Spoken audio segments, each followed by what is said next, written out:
Welcome back to another full lap and test, and this week we are in the Benefactor SM722, which is actually on offer this week. So what we'll do, we'll take this thing on a lap of the whole map and I will tell you whether you should be buying it or not. Now this is based on the McLaren Mercedes SLR Stirling Moss, which is a very rare car in real life. If you want one of the 75 of these that they made, you're going to need to find somewhere in the region of $3 to $4 million. That's real dollars, not GTA dollars.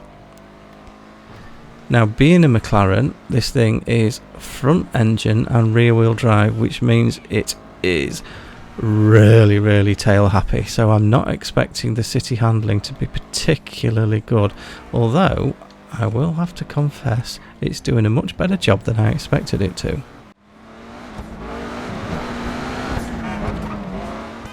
So through the city, the handling's not as bad as I thought. You can see it's a little bit floaty, very tail happy, but not utterly awful. So probably it's a decent 5 out of 10, I would say. It's certainly not the worst, but you really wouldn't describe it as good. So let's get it on the freeway and see what the speed and downforce is like. That's if I can avoid all these psycho NPCs that seem to be aiming for me today.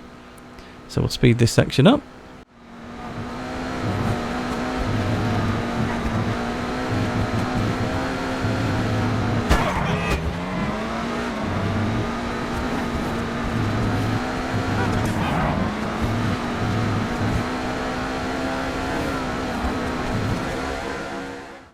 Now, I've got to admit, the further round this lap I get, the more I like this car. It is a bit tail happy, but it's quite controllable. You can feel it going. You can also feel that it's quite heavy, so it doesn't get smashed about as soon as you clip anything. So let's see how we do around Cliff Yeet Corner. Definitely going to need to brake around there, and it's still a bit of a handful, to be fair. The top speed doesn't feel amazing. It's certainly not slow, but we'll be at the top speed timing section in just about a minute or so. So I will speed this section up and we'll get you there.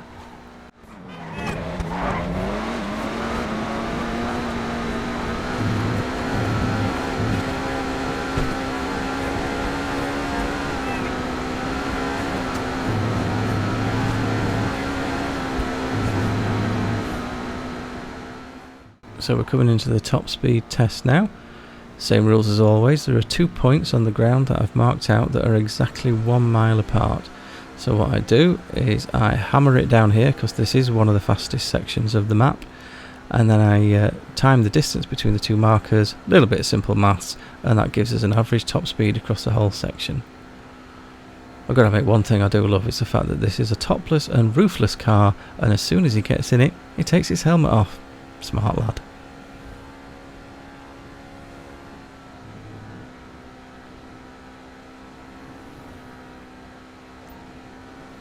And that gives us a 119.44, which is actually quite disappointing. I was really expecting this to be significantly higher than that.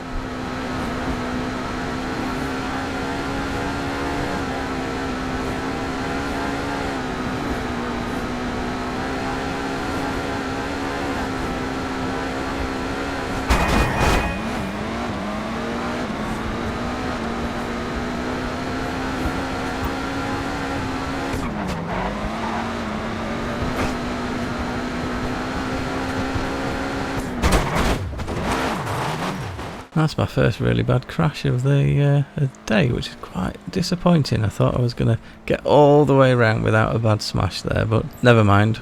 We're on the final stretch now, so let's just get over these couple of bridges and see how the thing does through traffic.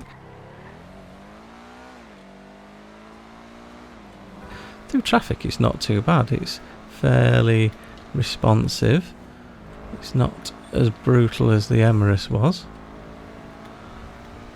All in all, this is a pretty good car. I only bought this because I like how it looks, but I think I should use it a lot more because this is a pretty good car.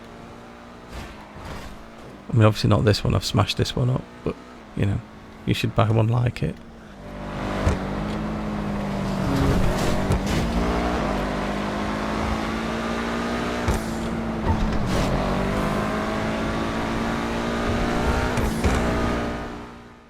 And there we have it, we have a lap time of 9:29.01, which puts this currently in second place, although I don't expect it'll stay there for long. So I hope you've enjoyed this video. Please do drop a like and subscribe, and I will see you in the next one.